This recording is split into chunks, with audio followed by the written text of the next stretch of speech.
Good evening, good morning, good afternoon, good whatever it is, wherever you are, whoever you are. Welcome once again to Nerd Week Live, the nerd news show brought to you by us, the folks at Nerd Caliber. I'm Rodney Brown. I'm the editor in chief of Nerd Caliber. I am first person shooter on Facebook as a cosplay photographer.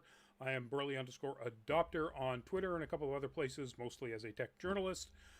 And joining me tonight to run down all kinds of fun nerd news from the previous week is my man from out in the beautiful wilds of Western Mass. Okay, he's not really in the wilds. It's pretty urban where he is, but you get the idea. Lewis, introduce yourself. Hey everyone, it's Luis Correa, Crash the Stampede here once again, joining my man Rodney on some wonderful video chat about news that's passed in the past week. We're looking forward to having any comments in the chat if you guys want to chime in. It is a live show after all, so we do monitor the chat for any good quality questions or anything or any dialogue that we can have. For me personally, the name is Crash the Stampede on Twitch. If you want to come check out some of my videos, or if you want to join me on a one-on-one or something like that, you can hit me up on Steam, same name as well. I'm an associate producer here with Nerd Caliber. I provide some videos, some interviews, some articles, things like that. I like to, throw and see what sticks to the editors, who are the real champions of the company. So I'm looking forward for you guys to join in. So can't wait to get started. Absolutely. And by the way, crappy questions are welcome too. You know, they don't have to be excellent questions. Maria Amador, welcome to the show. Welcome back, I believe. And I think that's all we've got so far. We'll wait for other people to come in, but definitely throw out your questions as we get to, or your comments and observations as we get to our stuff. And we're going to start with, as we always do whenever something like this happens, we're going to start with a remembrance. You probably have seen in just a couple of days ago, on the 13th, Ned Beatty passed away at the age of 83. Ned Beatty was one of the hardest working guys in show business. A career that goes back way back into the late 60s and early 70s. Among nerddom, he's probably best known as this character, Otis from Superman 1 and Superman 2, the 1970s versions with Christopher Reeve. He was also, and I didn't realize this until I actually looked up his CV on imdb.com, he was Lotso, the evil bear in Toy Story 3. And now that I think about it, that makes a lot of sense, but boy, did that surprise me. Yeah. Ned Beatty got really well known right out of the gate in the movie Deliverance. We're not going to talk about Deliverance. Go watch it if you're an adult. And look up trigger warnings Deliverance before you do, just to make sure, just in case.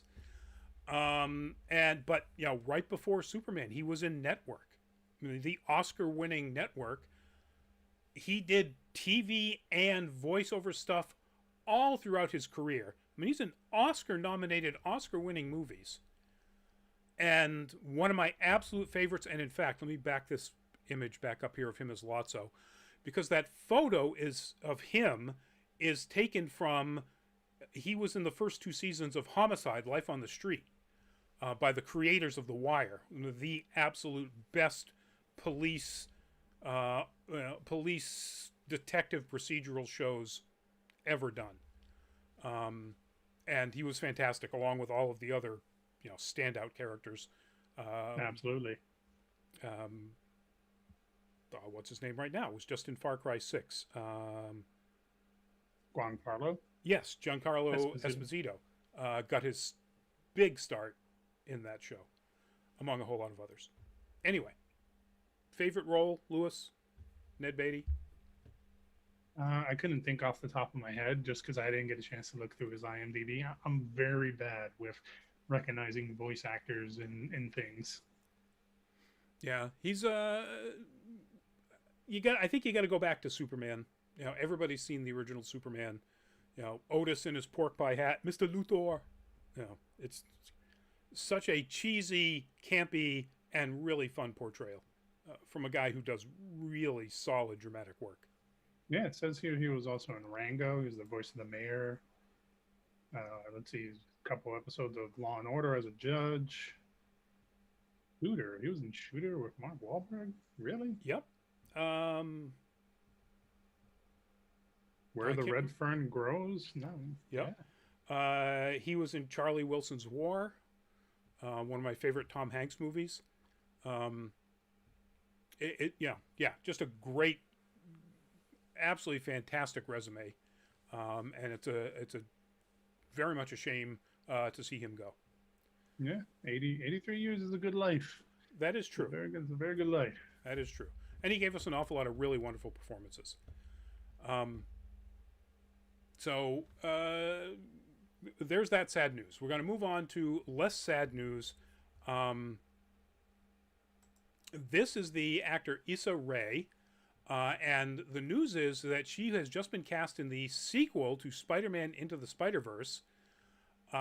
More good news is that she is going to be playing Jessica Drew, Spider-Woman. Nice. So we know that Spider-Woman is going to be in this. I don't know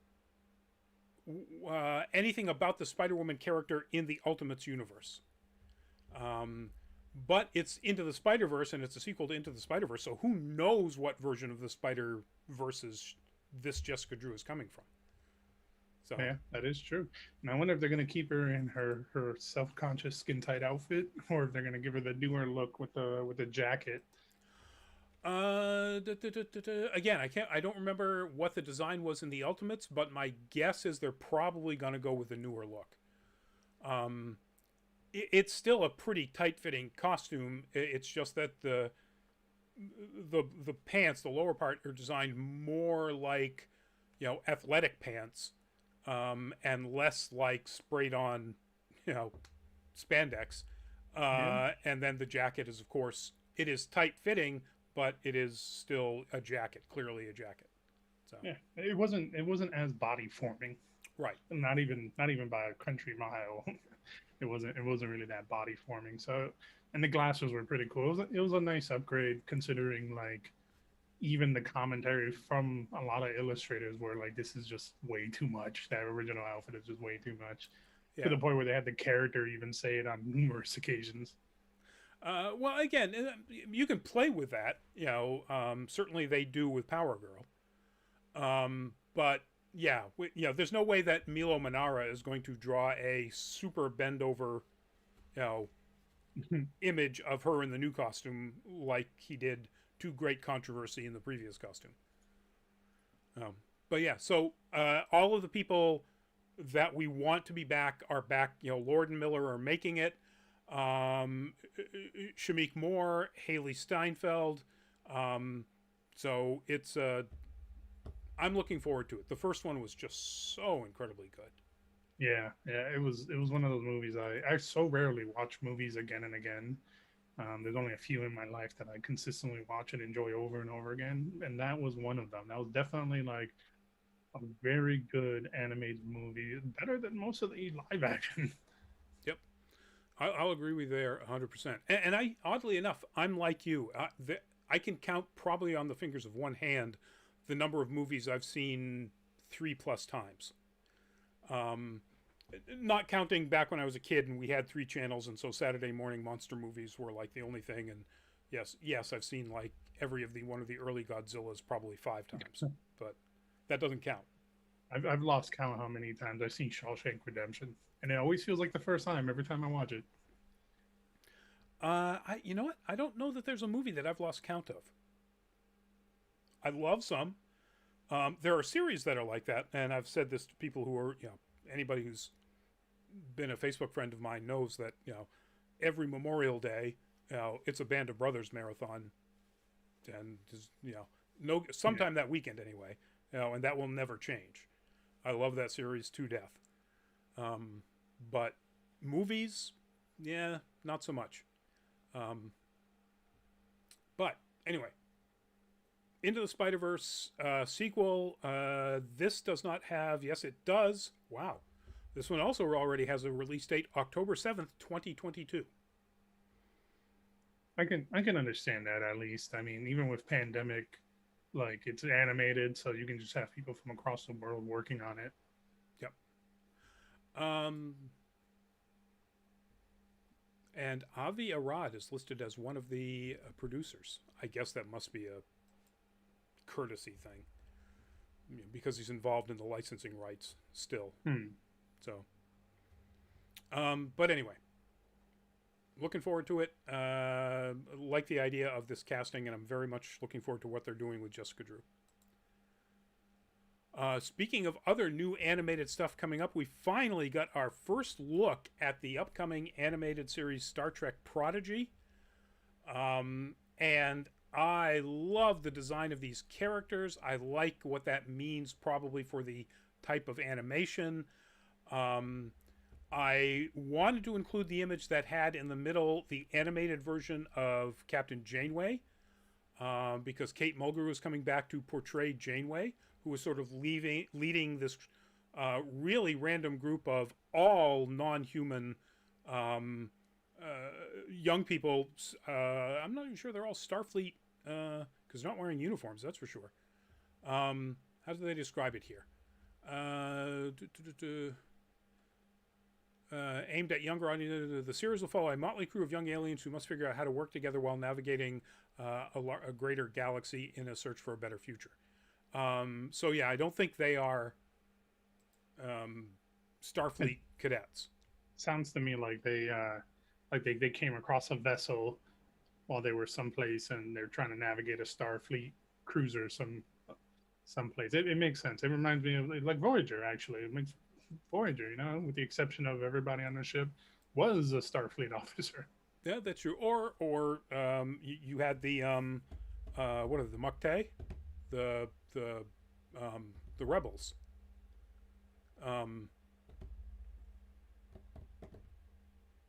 I think I know who you're talking about. So at the very beginning, they take on all of these rebels that were rebelling against, I think, actually the Federation. Chakotay was one of them. Yeah. I can't remember their. It's their something name. like the Muktae, but Marquis. Maquis. The Maquis Raiders. That's right.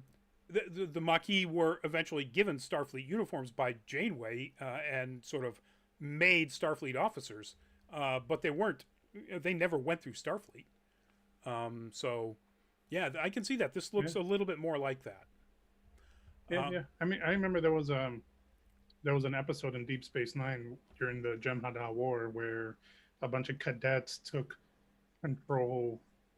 Or no, they didn't take control. They were training on a sister ship to the Defiant. I think it was the Reliant, and then they tried to attack a Jem'Hadar cruiser, and it just went really bad for them. Yeah, I mean the Defiant was an amazingly powerful cutter class ship.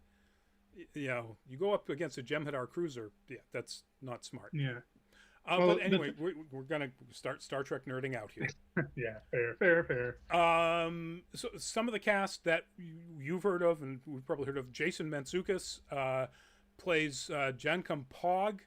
And the way they describe the character, I'm guessing, I'll put those characters back up here. I'm guessing it's the purple-skinned one there in the yellowish uniform. Ella Purnell, who was just recently in Army of the Dead, is Gwyn.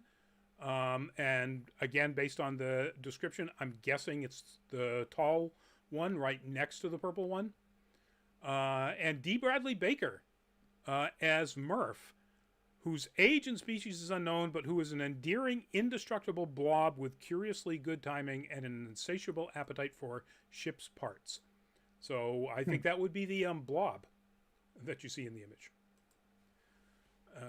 So good voice cast too. Before I say we don't know when this starts, let's just see if we know when this starts. Jason Mantzoukas. That's the guy from The Good Place. Yes. And he was just most recently in... what did we review?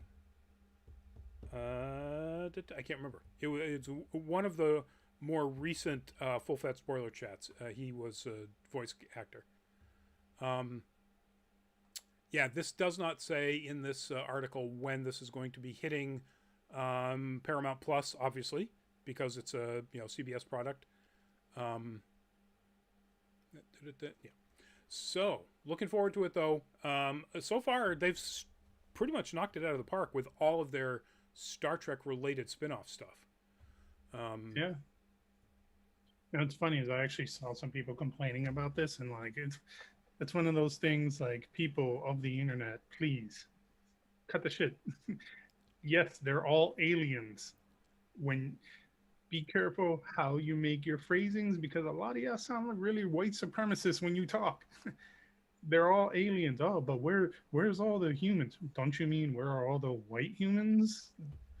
Or even if you mean where's all the humans? Let it go. You know, Well, no, they're very specific in this particular instance. They're very specific about speaking upon white people, not just humans. Like, they phrase it as humans, but they are implying white humans in the context. And it's like, bro, they're aliens. Chill. Like, chill. You're not being replaced by black people. Like, relax. Oh, fragile white people. If to whatever extent that exists out there, screw them, and I ignore that. Chill a little bit.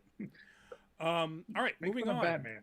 So we just recently had in Full Fat Spoiler Chat, we talked about Sweet Tooth, which dropped on Netflix just a little while ago, an adaptation of a comic series that was very interesting. They did a very good job with it. And comes the news now that one of the co-creators of Sweet Tooth, the Netflix adaptation of it, is going to be doing another graphic novel adaptation of the series God Country. Or another, let me put that right, another series adaptation of the comic and graphic novel series God Country. This is an image from God Country. So the general concept here is that the main character, Emmett Quinlan, he's an elderly widower. He's suffering from dementia. A tornado hits his home and destroys his home and pretty much his entire town out somewhere in West Texas. And he comes out of the wreckage better than when he got hit, and finds an enchanted sword, which I'm assuming that's what's in his hands in this image, at the eye of the storm. It gives him incredible power, but then he has to defend his town and basically the world from all of these incredibly powerful things that are drawn to the power of the sword. And I remember this from Donny Cates. It was, I didn't read it. It was very well reviewed. For an independent comic, it was very popular. So looking forward to seeing what they do with this. I'm trying to see in here. Sounds like if you took Gran Torino and just threw some supernatural in there with a sword. I'm trying to see if they're talking about this being a live action. I don't see anything where they say animated. They call it the film adaptation. So a film adaptation, not a series. Yeah, as far as I can tell, they're looking at doing it as a live action. I'm trying to think of who they're going to get to play the old man. Warren Beatty. He was great he was really good in Old Country for Old Men. Warren Beatty? Did I say Warren Beatty? I'm sorry. Because for some reason they look very similar in my head to me. Tommy Lee Jones? Yeah, thank you. I was about to say Two-Face. Yes, Two-Face. Tommy Lee Jones, yeah. I don't know. He might actually be getting too old to do the action stuff. Mm-hmm. They need somebody like a Liam Neeson sort of. Although he's actually too old to do his own action stuff at this point. So get Jason Statham and just make him look old. I wouldn't. I mean, yeah, maybe. Like you can throw in some stunt doubles there for some really like actiony stuff. Like for the close-ups and everything, you can use the faces. Yeah, that's true. And that's what they're doing with Liam Neeson now, for the most part. I mean, he doesn't do his own action stuff anymore.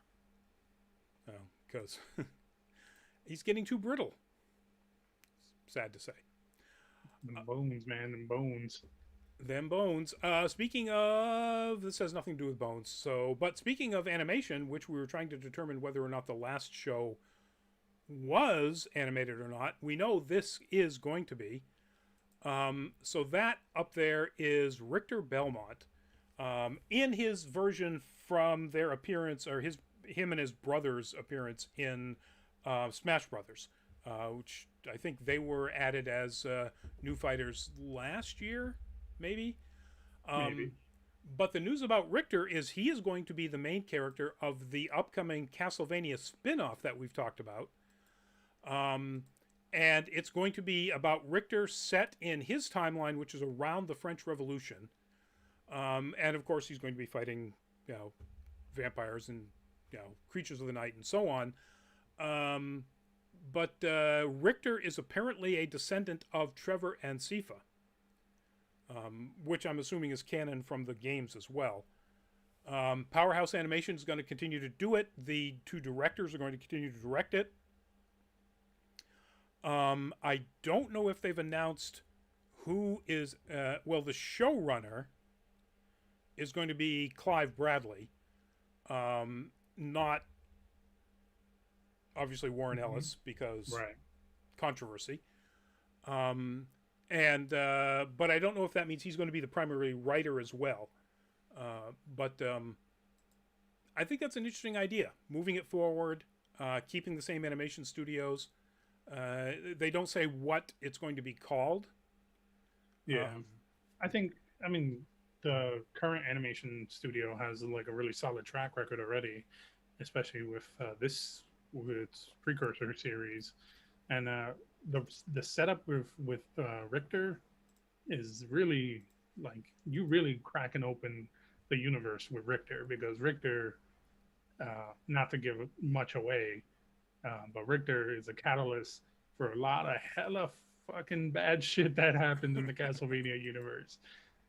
One of those people that, like, I tried to do good, and then as I tried to do good, I went a little Sith, and then I went a lot of Sith.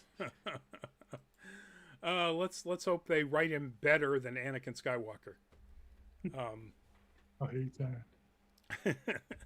I hate sand. I hate vampires. They're gooey. So I like it. I like the idea. I am completely understanding of why Warren Ellis can't be involved. I liked Warren Ellis's writing. I've always liked Warren Ellis's writing in just about anything, and not just this series. Yeah. So that's something he gotta fix, though. Yeah. Not his writing. What's happening? That's on him to either own it or not own it. Yeah. Or do his apology thing that he did recently. Right. He's done the apology thing. It was pretty perfunctory. We have no idea how serious he is about it. It was, inappropriate sexual behavior, with coworkers and other people. So looking forward to this when it drops, which we don't know. You can go back and, of course, watch the final season of Castlevania if you don't mind the fact that it's written by Warren Ellis. I think the animation in the final season is the best animation they've ever done for that series. For real. So. It made me tolerate Alucard, and I don't tolerate Alucard for shit. But it made me tolerate him just enough because he actually had some damn personality for once. I agree with that. I think Ellis, particularly in the first season, or the second season, is when they go into the library and discover, basically just said, hey, we're just going to make this guy, the foil for Trevor. And he's going to be, the opposite of Trevor and always at Trevor's, throat and, just a jerk. I was like, yeah, let's try to make him a real deep character. I mean, he is supposedly the one. Well, anyway, now we're getting off on a Castlevania tangent. I will say, though, Greta. Oh, yeah. I love her forever. Yep. Yeah, they had some wonderful side characters in season 4. Wonderful.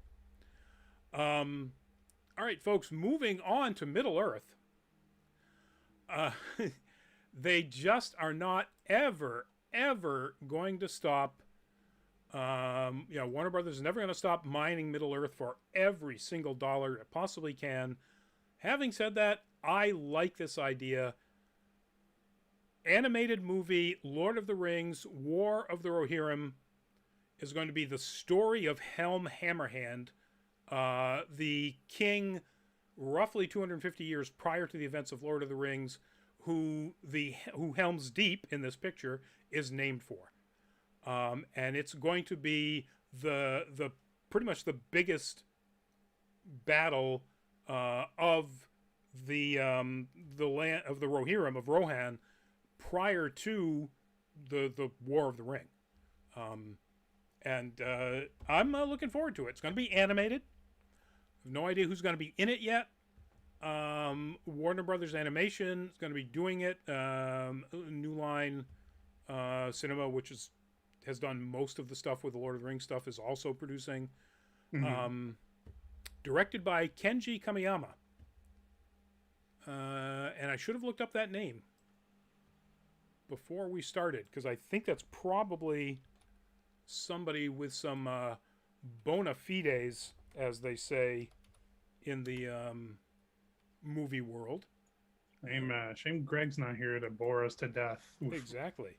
Lord of the Rings stuff. I only say that because Greg's not here. Okay. The most recent Ghost in the Shell animated series, the Ghost in the Shell SAC 2045. That was all right. That wasn't. Good. Apparently, delicious. Created some of the characters for Blood Sea. Okay. Done. Sold. Did the story and the screenplay for both the first and the second Eden of the East movies. All right. Fair. All right. Yeah. Blood Sea was all right, too. I liked Blood Sea quite a bit. I loved Eden of the East. If he can bring that level of complexity, because that's a really deep story. Political, personal, it's got a lot behind the scenes there. If he can bring that to, the ancient story of Helm Hammerhand, I'm in. Agreed. Absolutely. And I think he can, because Helm Hammerhand, you get the impression based on the legends that he was one of those legendary kings who wasn't necessarily a really good one. He fought a lot. Didn't he become a ring wraith? No, Helm Hammerhand is not one of the ring wraiths that I know of. Yeah, for some reason I had the impression that he was one of the bearers of one of the rings or something like that. Greg? Son of a bitch. Greg, burn the trap. One time you're needed. Exactly. I don't know. He might have been. I don't recall that would be the case. I think it would be made more of a point, if that was the case, that the guy who's essentially the Hercules for the Rohirrim had been turned into a ring wraith. But maybe I'm just not remembering it. But our next piece of information. This looks really cool, folks. And there's another really cool thing about this that I like.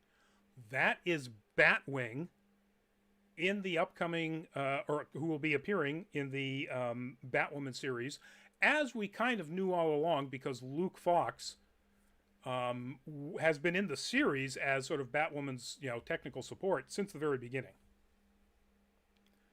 But we finally now see the actor Cameron Johnson in the actual Batwing outfit. I mean, God, why does that helmet look so damn big? Because it's got to actually put a human head in it. Yeah, but you can make helmets better than that. That helmet looks too big.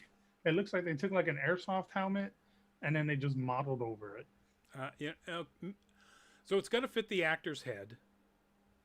So you got to remember, as somebody who was a comic book, who really wanted to be a comic book artist way back when, comic book characters are drawn in what's called heroic proportion. in which the head is, it's like the body is 7 heads tall, and normal humans are 5 or 6. So the head is much larger in proportion to the body than is ever drawn in heroic comic book form. And which is one of the reasons why an awful lot of people go out of their way to criticize, the look of the helmet. People's heads are never the size in relation to the body that they are in the way they're drawn in comic books.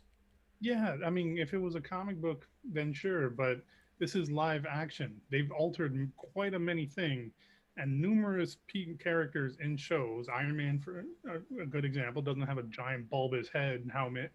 You can make a helmet more form-fitting and not lose a lot out of it. This looks way too big.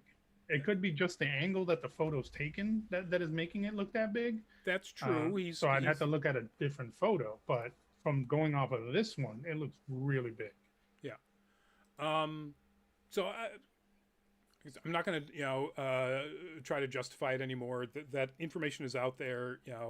Go check it out yourselves, whether you like it or you don't. I will say, I do like this fact that this is in the article, so I assume this must have been in the press release that was put out by CW. The article credits the designers, the crafters of the suit, and the sculptor and crafter of the helmet. Designed by the Batwoman costume designer Maya Mani, with assistance from Diana Patterson and illustrator Andy Poon. Suit was created by a company called Ocean Drive Leather, and the helmet was sculpted by James Fairley of Amazing Ape. Please, TV shows and movies and so on that have costumes, credit in your press releases the costume makers. Now, I know that, I'll see something in like The Mandalorian that is, hey, I know who made that belt. Only because I happen to know the guy and saw it in his like Facebook or Instagram post. I'm like, oh, okay, cool. Taking a Deathstroke belt design and using it in the Snyder cut and not crediting the person who made it. Yeah, okay, good point. But anyway, so we get to see this what episode? It's coming up. There's literally not enough photos for me to make an accurate judgment on this. Yeah, I know. It's basically they're both sort of 3/4 side shots, so you can't see how it looks in relation to the width of the shoulders. As an experienced photographer, anytime someone is taken in that angle, anything looks way bigger, especially a helmet that size. And looking at the side, there's a photo of him sideways. Right, and he's holding the helmet sideways. Yeah, and in that pose, it actually doesn't look that bad. It doesn't look that big. Yeah. But I don't know. I'd have to watch. You're going to make me watch the damn show. Well, according to this thing, he is in all remaining episodes of season 2. So apparently he has either just appeared or will be appearing in one of the next couple of episodes. I mean, good on them for the way they're approaching it, whether you particularly like the design or not. I'm comfortable with it. But then again, I'm not a huge Batwing fan. I've read a couple of appearances. I don't think I've actually read one of the Batwing comics. It's always been an appearance in like a Batman comic. So I have, and I want to see him done justice-wise. Duly noted. All right, moving on to something that is forced justice, apparently, from what I read. This is an image from the manga of Jujutsu Kaisen, the incredibly popular manga and insanely popular anime series based on it that's currently running. Or at least the manga was currently running until right up until this last week. And Weekly Shonen Jump announced that the mangaka is sort of being forced to go on hiatus. Akutami Gege is the manga creator, and in light of the fact that we had Miura-san Berserk, yes, thank you, die recently, and it was pretty much a given that he basically worked himself to death. Suddenly the Japanese industry seems to be waking up. and or at least maybe with their super popular mangakas, and they are telling Weekly Shonen Jump basically forced him, according to the release that was put out here, that he needs to go on a hiatus for his health. The Jujutsu Kaisen creator, Akutami Gege. I'm gonna be a little honest here in saying that, like, I'm pretty sure that it's not one of those like we're really concerned about his health things. It feels more like this creator who was immensely popular passed away because he worked himself to death and got so much press about how he worked himself to death that we don't want to get any more bad press, and therefore we're just doing Target out in Pride Month kind of control over it, you know. Oh yeah, And no, at the end of the day, as long as it's getting done, I'm happy. But also, like, I'm not gonna pat him on the back. So that's no different than any response that any American corporation has to any kind of potential problem or tragedy.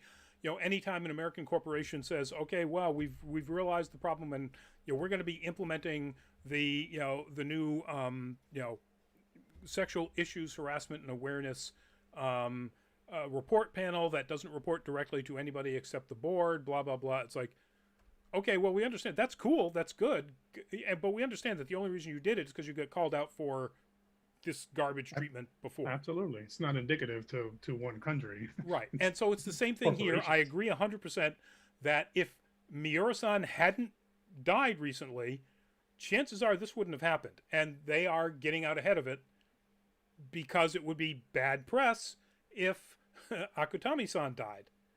But at least they're doing it. Yeah, at least they're doing it. Like, right, whatever. And if it sounded like I was ascribing to them motivation that was more pure than that, that's a bad on me. That's yeah. You were leaning there, but you righted the ship. Okay. So. Yeah, no, yeah.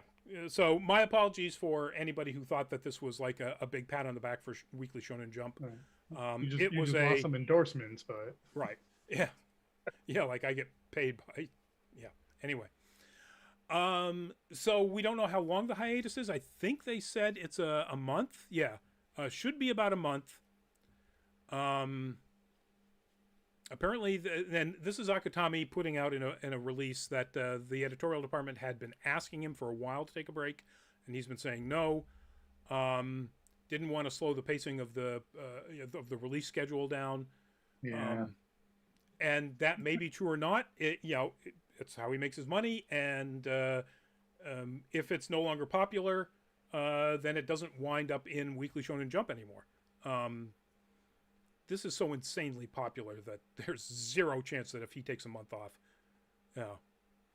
yeah, and like yes in Japan, but also our country and just about, well, I can't even say just about every other country. A lot of countries are actually really good about their workers, but Germany, yeah, take your damn breaks, take your vacations, take your sick days. I don't give a shit.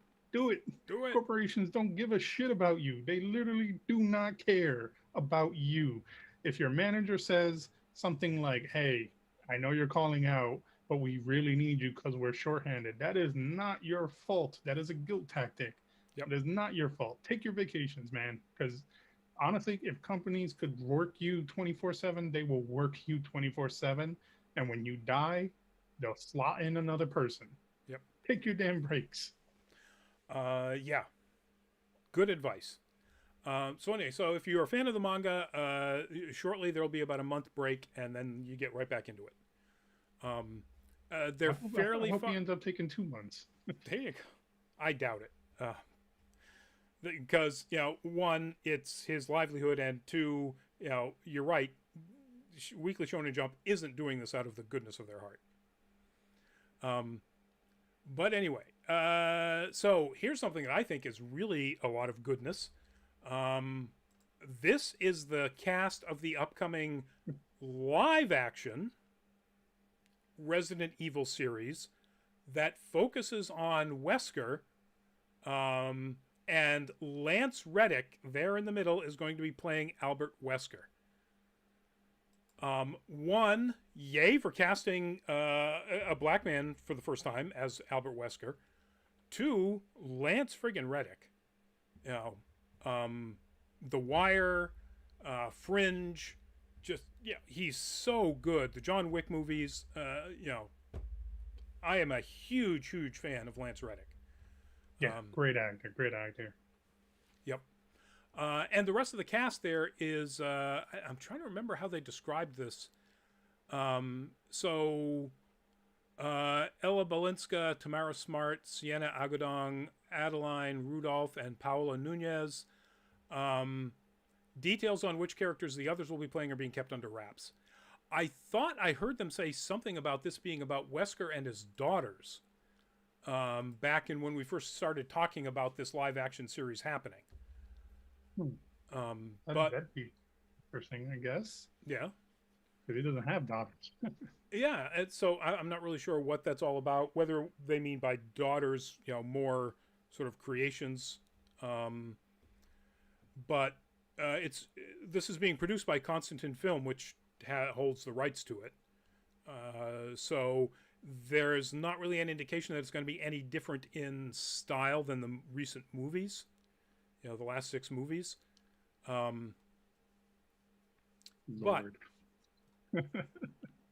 fingers crossed. Getting Lance Reddick, it's such a huge win for me. Yeah, anyway. Yeah.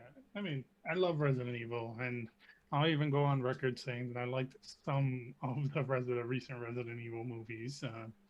You know, but hopefully the TV series is good and actually, you know, comes out a lot better than the movies, which always felt like they were rushed. And to be honest, I'm willing to give them. I know I do this a lot, but I'm willing to give them that chance. And I'll say this purely because there's one studio, Asylum, that makes the crappiest movies I've ever seen, right? Yeah. But they're a TV series there on Netflix. Oh man, it's on the tip of my tongue. Something Z Nation. Z Nation was actually really good. Okay. And so was Black Summer, and they made that. Okay. And they're a crappy studio that makes knockoffs of good movies to kind of filter people in to like their shitty movies. So if they can do something like that, I'll give Constance a chance. All right. I'll buy that. And I'm with you. There are some of their movies that are really entertaining and some of them that are really stupid. Yeah. And if you go back in the early days of Constantin Film, they actually have made some really amazing movies. But not so much lately. It's been, you know, it became let me make a lot of movies with my wife. Yes. Yeah. And as far as we know, he does not have anything to do with this. Paul Thomas Anderson. I thought he was producing or one of the producers. He might be an executive producer only because he's been. He might just be a name slapped on. No? Somebody named Andrew Dabb is the writer, executive producer, and showrunner. Mary Leah Sutton, writing and executive producing. Robert Kulser and Oliver Berbin from Constantine Films will executive produce. But no, he's not mentioned in this at all. That's weird. I distinctly recall him being mentioned in an article, but you know what? I could have just misread it. Yeah. So that's on me. I could have just misread it. Or he could be involved in the animated series Infinite Darkness, which is also coming to Netflix. And anyway. Hey, don't remind me of that boring-looking movie. All right, moving on. Nobody... I can't think of a joke for this right now. Like Gaston. But anyway. The news is that Disney Plus has given a green light to the planned, and we've talked about this before, prequel series to Beauty and the Beast, which is right now tentatively being called Beauty and the Best. And it's the story of Gaston and LeFou before any of the stuff that happened with Belle. They cast Brianna Middleton, who is going to be playing LeFou's stepsister, Tilly. And the story is basically about Tilly getting into trouble. The series will follow Gaston and LeFou as they set off with LeFou's stepsister, Tilly, after a surprising revelation from her past comes to light, sending the unlikely trio off on an unexpected journey filled with romance, comedy, and adventure. So All right, for Nerd Caliber, I'm just gonna throw this out here, right? Hmm. Can I just do like an onion type article, but it's just like every time there's a mass shooting kind of thing with what that onion does, but I can do this for Disney movies where it's just like Disney villain deserves prequel to flesh out character, does not negate how evil they are in main movie, and just change the image to every villain as the movies get announced. That would be the case. Um, God, who actually brought it up that way? Um, the Honest Trailers just dropped their Cruella, Hmm. and it starts with an incredibly long list of Disney trying to do that, and it's pretty amazing because there's some movies in there that I forgot that was kind of the goal. I was like, oh yeah, that's kind of a redemption arc for the villain, isn't it? Yeah, Um, I yeah. don't know whether they're going to give him a redemption arc. I would assume so. I don't know if he was as villainous in the live action version as he was in the animated version because I've never seen the live action version. Yeah. I mean, even so, like I don't necessarily consider those things redemption arcs. I just consider them like fleshing the character out, modernizing them a little bit and fleshing them out for audience. Like just because you Cruella does what she does in the other movies doesn't mean her character can or like have a little more backstory added to her Yeah. and giving her a little bit more plot than besides the crazy old lady that wants to murder dogs. Like you can still see that movie and then go to the original movie and be like, wow, this lady's fucking crazy. Like it doesn't erase one. Right. Um, as a prequel, it also doesn't explain one at all. But then again, that was one of the few problems I had with Cruella. I actually kind of liked it. Um, but yeah, so this prequel series, the production will begin in spring of 2022. So we're not going to see it until either the very end of 2022 or early 2023. Um, but I can wait. Yeah, I got time. I got time on the clock. All right, we're going to do a couple of really quick hits here running through. E3 is ending tonight. The E3 awards actually I think are going on right now, which may be why we don't have anybody in the chat. So, Probably. but anyway, just a couple of quick hits of things that I saw that I thought were pretty interesting. Sea of Thieves, A Pirate's Life, Pirates of the Caribbean in a Sea of Thieves. Jack Sparrow, Davy Jones, the Caribbean goddess, um, Calypso. Calypso. Yeah. It, Mermaids attack you. mermaids attack you. Yeah. That's a You're a thing. Sea of Thieves player, yeah, or were? Yeah, yeah, yeah. What do you think? I think it's a great idea. I'll be honest, as I always try to be. I'm not a fan of Jack Sparrow. Don't give a shit about Jack Sparrow. As long as you don't center it on Jack Sparrow, we're great. Because there's so much more to Pirates of the Caribbean than just Jack Sparrow. Like people tend to center Jack Sparrow and ignore everything else that's happening. But from what I've seen of this like addition to Sea of Thieves, I think it fits in perfectly. I think the tall tale is a great idea. The mermaid thing that I mentioned about mermaids attacking is perfect because it's actually in the Sea of Thieves lore that actually does happen. So that plays really into the lore too. Yeah. I like it. I think it looks good. The one thing I'm curious about, and I haven't been able to find the answer to this anywhere, is who's doing the voices. They're doing really good imitations, but I don't think it's Johnny Depp. I don't think it's Bill Nighy. I don't think it's actually the characters or the Yeah, actors doing the characters. it's probably filler voice actors. Yeah. I didn't even know that was a thing recently until I saw a video on it. But like actors who come in and they're voice actors who can do multiple range of voices who fill in when other actors can't or are inarticulate and turn in certain things. Wow. That's a cool job. Too bad I'm not anywhere near that good a mimic. Elden Ring, we finally got to see some actual what they describe as gameplay footage. I'm always skeptical about that. I mean, Listen, the plus side is that I think this means that George R. R. Martin's work in it is done because the lore is fleshed out, so they're producing the game. It's far enough to make gameplay footage. So write the damn book. yeah, I agree. That's exactly what I was gonna say. Get on the damn book, bro. Yeah. You don't got a lot of ticks on the clock left. Like get to it. Other than that, it looks like it's Dark Souls because it's made by the guy who made Dark Souls.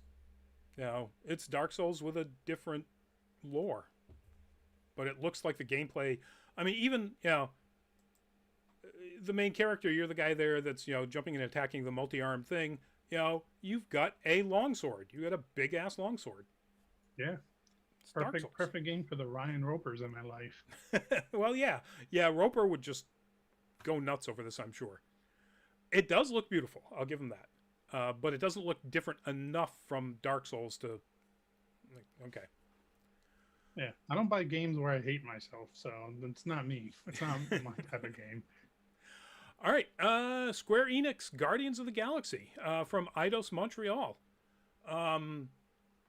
It's of course it's a Marvel licensed product, and because of the fact that it's the same deal with the Avengers, they can't use the actual actor likenesses.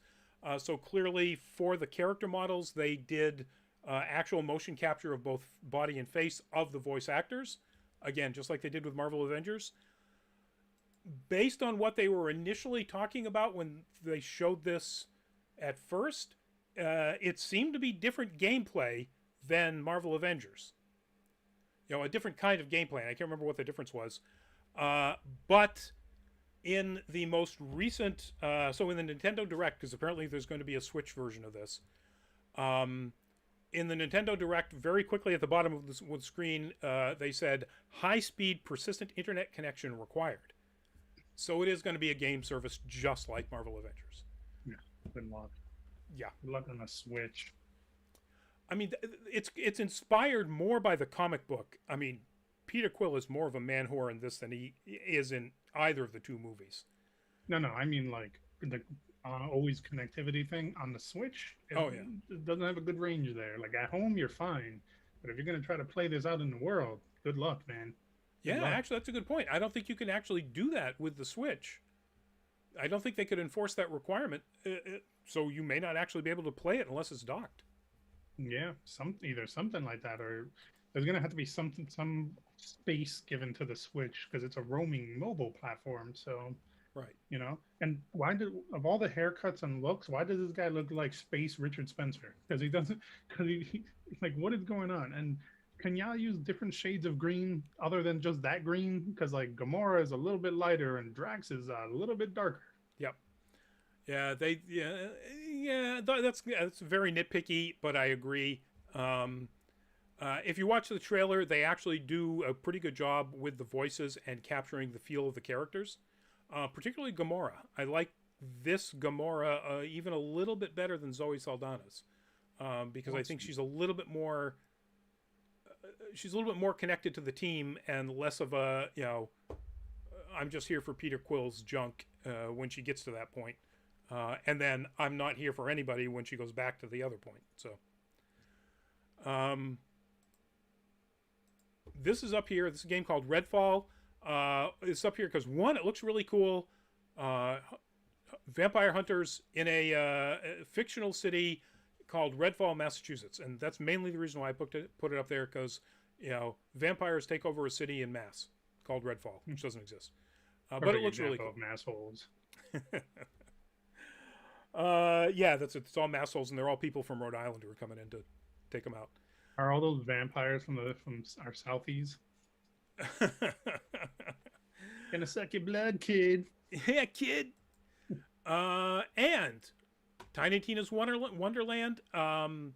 You want a game that plays, from what they describe, just like it's a looter shooter, just like Borderlands, but it's set in a fantasy world with dragons and stuff. Yeah. A lot of people have made the comparison to the DLC of the previous game, but from what the Gearbox has said, like, it's not the same. There's a lot of differences. Yeah. I don't know. They didn't really go into detail about what is the difference, and I also love that the cover, that it looks like a cover of a rock album. Oh, it looks like the heavy metal movie poster. Yeah. They nailed that 100%. I personally am not a big fan of Borderlands, so I really can't give much of an opinion on it. I've played one and the most recent one, and it didn't click with me. I don't like to bash games that don't click with me unless they have something really terrible about them. Borderlands 3 it was just I shoot things and there's some kind of humor. Yeah. Yeah. Yeah. Not every game is for everybody. Um, I concluded this. This is Fatal Frame, Maiden of the Black Water, which is the upcoming sequel to Fatal Frame. I included it because everybody on my Twitter just exploded when this came on. I know nothing about it. I've never played the original. It looks pretty cool. It looks very creepy. Yeah, Fatal Frame series, man. That being able to having to take photos of ghosts and not having anything to fight them with but that camera. Yeah. Mm. Yeah, obviously it's super popular. Something that I never got into and didn't even really, barely knew about. And of course, Breath of the Wild 2, they didn't give us anything other than some new gameplay. There's some new powers that Link has, and he's actually coming up through a floating platform. And that's the other big thing, is that it expands Hyrule vertically. There are, as you can see in this, floating islands. So I don't know why, but that sounds like a DLC more than a whole nother game. Yeah, it probably could be viewed, but again, we don't really know anything other than they're showing off this verticality and more powers that Link has and so on. We don't know anything about the story or... You know what would be hella dope, man? If this was just a way to introduce Kid Icarus. Kid Icarus gives them powers. Like, that would be... That would be interesting. That would be a crossover, though, yeah? Yeah. Same Nintendo products, though, so they own the rights to both. That's true. Now, they're both already in Smash Brothers, so why not? And that's all the ones that I thought were really, important enough, or I thought was cool enough to mention. There's a ton of other. I didn't bring up Battlefield 2042 because everybody's talking about Battlefield 2042, and it's a Battlefield game. I love Battlefield with futuristic weapons. Yeah, I miss the what was it? 2240, I think it was. They had one years ago, a Battlefield game that was far future sci-fi.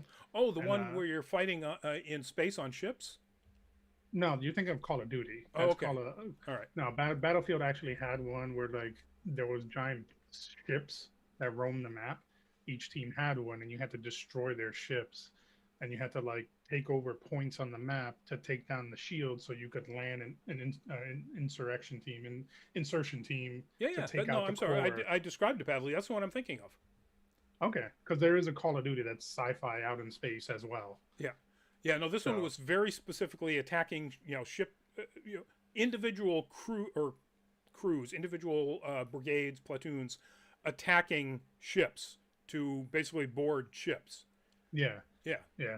And now I was hoping that this one was going to be closer to that, but I'm glad with it too, the way it looks. Yeah, I think now I don't have an image to bring up for you, but yeah, I do think it looks pretty good. I do like the gameplay. Of what we saw of it and so on. I just figured it was so heavily covered that no point in bringing it up. Should have asked you in advance. Yeah, man. It's my wheelhouse, baby. Wheelhouse. Now, last topic, folks. That is, of course, one of the shots from the trailer to Masters of the Universe Revelation, the rapidly upcoming Kevin Smith sequel. Yeah. And kind of reboot because they're rebooting the animation and the look and so on. Of He-Man or Masters of the Universe. The animation looks great. The take on the characters, where they make them a little different, looks as far as characterization and design, but as far as characterization is really cool. I mean, Orko is not just literally a cowardly comic relief character. He's kind of badass. Yeah. Mark Hamill in there. Mark Hamill as Skeletor. Yeah. Yes. Ow. You hit that out of the park. He absolutely did. And you only have to wait about a month. It's July 23rd is when this drops. So if you haven't seen it, check it out, folks. Now, unlike, as they make the point here, unlike She-Ra and the Princesses of Power, which did not have the licensing rights to even mention He-Man or any of the He-Man specific characters, this has the full He-Man roster. Now, I don't think they're going to mention She-Ra because that would negate or retcon the previous animated series. Would it though? I mean, mentioning her and drawing her in the style of the show, of the He-Man show, wouldn't necessarily be a retcon. It'd be just Well, like that's just true. If drawing they her in a use the different current style. design, yeah, Yeah. that's true. It's a good point. But I don't know. I would be surprised if She-Ra does show up in this because there's no need to. This is set immediately after the end of the original series, so it is a sequel. Yeah. Yeah, and I think it's great. I love the trailer, man, and that says a lot for me. I'll be honest. Like I'm really a kind of, I have nostalgia, but also I look forward kind of individual, and like seeing this, I was like, oh man, this is great. The power fantasy of the big muscle dude and everything pops, but it looks like they cut out all the chaff that I didn't like of the original cartoon Yep. and just really streamlined it in a way that I was like, man, this is actually what I wanted when I was a kid. This is enjoyable. I like this. Everything pops, everything moves, everything looks great. Like I'm not sitting there like, oh man, like this is what She-Ra should have been. This is my nostalgia. I'm like, nah, man, bro. Two different universes, two different directions. Leave She-Ra alone. You got your He-Man. You Ghostbuster people. You got your nostalgia. And I gotta say, now it's Kevin Smith, so the odds of there not being some sort of cheesy humor in here is probably pretty low. But it is a trailer, so they may have deliberately said, "Hey, let's lean heavily into the action stuff and save that for the next trailer or the actual series or whatever." But having said that, Kevin Smith has also done some very serious stuff recently, and who knows? I think it's probably going to be a little bit more serious and actiony with some humor, as opposed to the super campy, cheesy, cartoon from the '80s. Agreed. Absolutely agreed. And I'm looking forward to that. I like it. It looks, yeah. I can't wait, man. June 30th. It's right around the corner. July 23rd, yeah? Is it July? I thought it was June 30th. No, July 23rd. Wow. That sucks. June I thought it was June 30th. June 30th is it's another animated thing. The America the movie. Oh yeah, I'm gonna watch that too. Oh yeah.